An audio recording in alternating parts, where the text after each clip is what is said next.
ನಗರಸಭೆಯಲ್ಲಿ ಪುರುಷ ರಾಜಕಾರಣಿಗಳಿಂದ ಮಹಿಳಾ ಸಿಬ್ಬಂದಿಗಳ ಮೇಲೆ ದಬ್ಬಾಳಿಕೆ ನಡೆಯುತ್ತಿದೆ ಎಂಬ ದೂರು ಬಂದ ಹಿನ್ನೆಲೆಯಲ್ಲಿ ರಾಜ್ಯ ಮಹಿಳಾ ಆಯೋಗದ ಅಧ್ಯಕ್ಷೆ ನಾಗಲಕ್ಷ್ಮೀಬಾಯಿ ಅವರು ಸೋಮವಾರ ತನಿಖೆ ನಡೆಸಿದರು.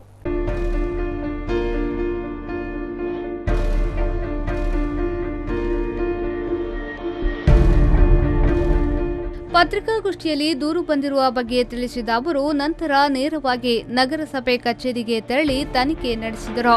ಪುತ್ತೂರು ನಗರಸಭೆಯಲ್ಲಿ ಪುರುಷ ರಾಜಕಾರಣಿಗಳು ಮಹಿಳಾ ಸಿಬ್ಬಂದಿ ಮೇಲೆ ದಬ್ಬಾಳಿಕೆ ಮಾಡುತ್ತಿದ್ದಾರೆ ಎಂಬ ಬಗ್ಗೆ ನಮಗೆ ಹಿಂದೆಯೇ ದೂರು ಬಂದಿತ್ತು. ಈ ಬಗ್ಗೆ ತನಿಖೆ ನಡೆಸಲಿದ್ದೇನೆ ಎಂದವರು ಹೇಳಿದರು.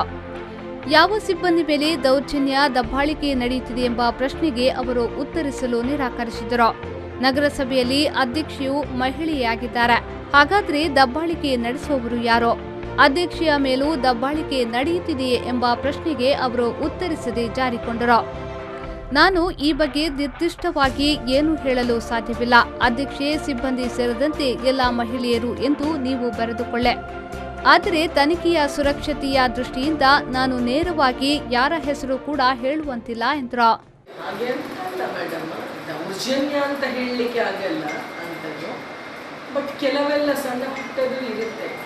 ಅಂದರೆ ಆಫೀಸಲ್ಲಿ ಸ್ವಲ್ಪ ನಮಗೇನು ಮಹಿಳಾ ಮತ್ತು ಮಕ್ಕಳ ಇಲಾಖೆಯಿಂದ ನನಗೆ ಒಂದು ರೈಟಿಂಗಲ್ಲಿ ಕೊಟ್ಟಿದ್ದು ವಿಷಯ ಏನು ಅಂತ. ಅದಕ್ಕೆ ನಾನು ರಿಪ್ಲೈ ಕೊಟ್ಟಿದ್ದೆ. ಯಾಕೆಂದರೆ ಕೆಲವೆಲ್ಲ ಮಹಿಳಾ ಸಿಬ್ಬಂದಿಯನ್ನು ಕೆಲವು ಸದಸ್ಯರು ಆಫೀಸಲ್ಲಿ ಕರೆದು ತುಂಬ ಕಿರಿಕಿರಿ ಮಾಡ್ತಾರೆ. ಆಫೀಸರ್ಸ್ ಅಲ್ಲ, councillors. It is not officers as such. ಖಾಲಿ ಕೌನ್ಸಿಲರ್ಸ್ ಅಂತ ಹೇಳಲಿಕ್ಕೆ ಬರಲ್ಲ, ಬೇರೆ ಯಾರಿಲ್ಲ, ಒಬ್ಬರು ಮಾತ್ರ ಕೌನ್ಸಿಲರ್ ಅಷ್ಟೇ. ಪತ್ರಿಕಾಗೋಷ್ಠಿ ಮುಗಿದ ಬಳಿಕ ಅವರು ನಗರಸಭೆ ಕಚೇರಿಗೆ ಭೇಟಿ ನೀಡಿ ಪೌರಾಯುಕ್ತೆ ರೂಪಾ ಶೆಟ್ಟಿ ಅವರ ಜೊತೆ ಮಾತುಕತೆ ನಡೆಸಿದರು. ನಗರಸಭೆಯ ಸಿಬ್ಬಂದಿಗಳ ವಿವರ ನೀಡುವಂತೆ ಕೇಳಿದರು. ನಗರಸಭೆಯಲ್ಲಿ ಒಟ್ಟು 43 ಸಿಬ್ಬಂದಿಗಳಿದ್ದಾರೆ. ಇವರಲ್ಲಿ 20 ಜನ ಹೊರಗುತ್ತಿಗೆ ಸಿಬ್ಬಂದಿಗಳು. ಒಟ್ಟು 23 ಮಹಿಳಾ ಸಿಬ್ಬಂದಿ ಇದ್ದಾರೆ. ಇವರಲ್ಲಿ 10 ಹೊರಗುತ್ತಿಗೆ ಸಿಬ್ಬಂದಿಗಳು ಎಂದು ರೂಪಾ ಶೆಟ್ಟಿ ಉತ್ತರಿಸಿದರು. 2 ಜನ ಏನು ನಮ್ಮಲ್ಲಿ ಸ್ಟಾಫ್ ಇರುವಂಥದ್ದು.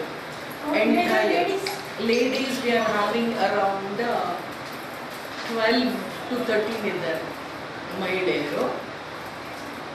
ಔಟ್ಸೋರ್ಸಿಂದ ತಗೊಂಡಿದ್ದೇವೆ ಮೇಡಮ್. ಹಾಗಾಗಿ ಅರೌಂಡ್ ನಗರ್ ಒಂದು 10 ಲೇಡೀಸ್ ಇರ್ಬೋದು. So I think around 20 to 23 ladies are there total.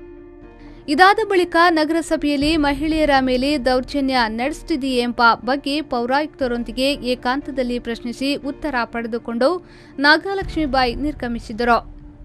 ಮಾಧ್ಯಮ ಪ್ರತಿನಿಧಿಗಳ ಜೊತೆ ಮಾತನಾಡಿದ ರೂಪಾ ಶೆಟ್ಟಿ, ಮಹಿಳಾ ಆಯೋಗದ ಅಧ್ಯಕ್ಷೆ ಕೇಳಿದ ಪ್ರಶ್ನೆಗೆ ನನಗೆ ತಿಳಿದ ಉತ್ತರವನ್ನ ನೀಡಿದ್ದೇನೆ, ಹೆಚ್ಚೇನು ಹೇಳಲು ಸಾಧ್ಯವಿಲ್ಲ ಎಂದು ಹೇಳಿದರು.